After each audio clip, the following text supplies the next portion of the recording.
Well, here's a video that really bites. 6 of Megalodon's most vicious enemies.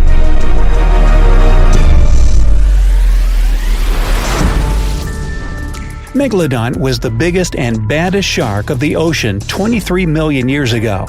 It could grow up to 60 feet, and its jaw bite was stronger than a T-Rex's. It was a force to be reckoned with, eating other sharks, whales, and dolphins for breakfast.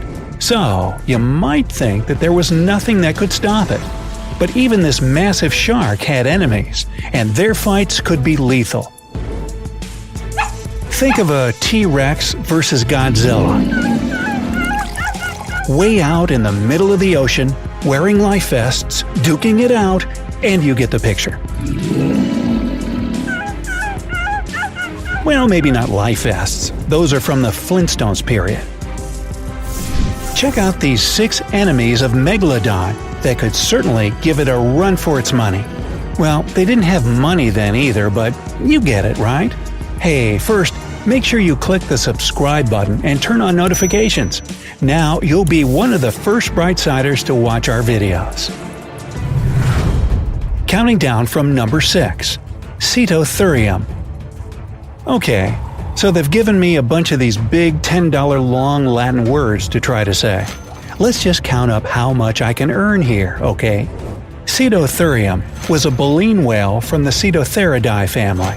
It lived in the mid-Miocene period to the Early Pliocene period and grew up to 15 feet.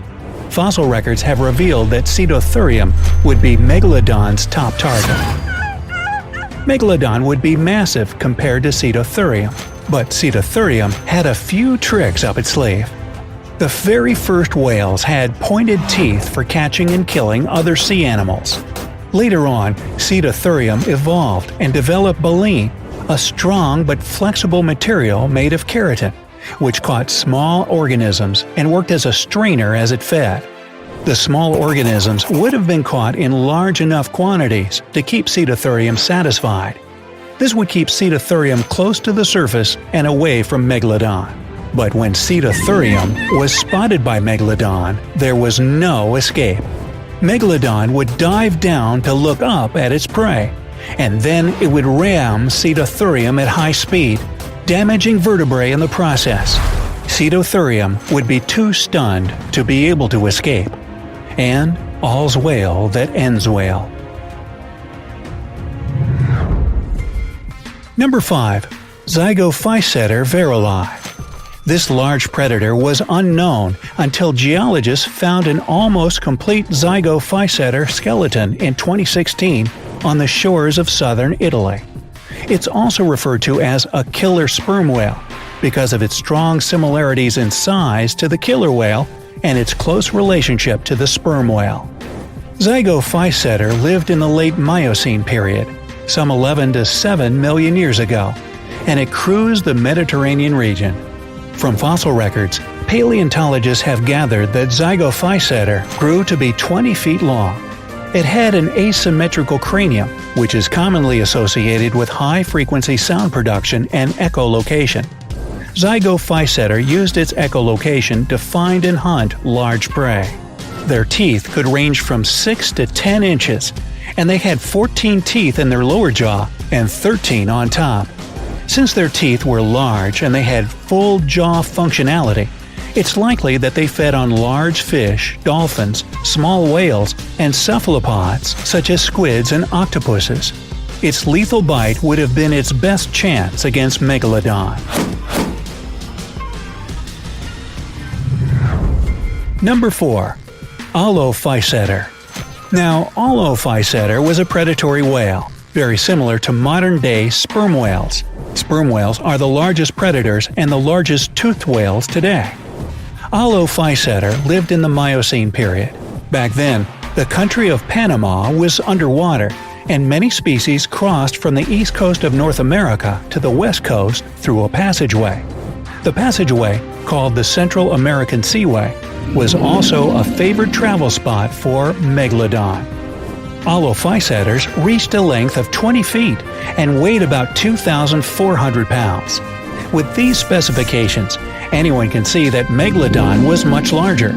But Aulophyseters would swim in groups to repel attacks by giant beasts like Megalodon in the hope of being protected by the group. Number 3. Oh my. Brygmophyseter Shigensis. Now, Brygmophyseter was a highly predatory sperm whale. The only known fossil is a nearly complete skeleton that is dated at 14 to 15 million years old. From it, paleontologists gathered that Brygmophyseter was 23 feet long. Like Zygophyseter, Brygmophyseter also had teeth in its upper and lower jaws. These powerful jaws and their size set them at the top of the food chain, and they roamed near the coast of Japan. Like sperm whales, it had a spermaceti organ, which gave it the ability to use echolocation to find and identify prey. Megalodons traveled all the way around the world, as evidenced by the location of their fossils. Megalodons and Brygmophyseters swam the oceans at the same time, the Miocene period. Brygmophyseter was a predator to fish, squid, and other small whales, but its role could switch from predator to prey when it faced Megalodon. Number 2. Rhamphosuchus. Now, Rhamphosuchus is one of the largest known crocodiles ever to roam Earth. The world wouldn't even be aware of the existence of Rhamphosuchus if it wasn't for the discovery of incomplete sets of fossils that are mostly teeth and skulls. Rhamphosuchus is estimated to have been 26 to 36 feet long. It inhabited the Indian subcontinent and, like Megalodon, it lived in the Miocene period. It's a relative of the modern false gharial, a native of peninsular Malaysia. Like the false gharia, it is believed to have had a longer and thinner snout compared to other crocodiles. It also had multiple teeth to capture its prey. Theory suggests that Rhamphosuchus fed on fish and, on occasion, much larger prey. Rhamphosuchus was such an excellent swimmer thanks to its strong and long tail. Given its massive size, it would go into rivers and oceans to try to find enough food to sustain it. This is where it was likely to have occasionally encountered Megalodon. Rhamphosuchus and Megalodon would have fought over the same food. Given that Rhamphosuchus had such a long and strong bite, it would have been a big challenger to Megalodon. Number 1. Livyatan Melvillei. You might know this whale by the name Leviathan.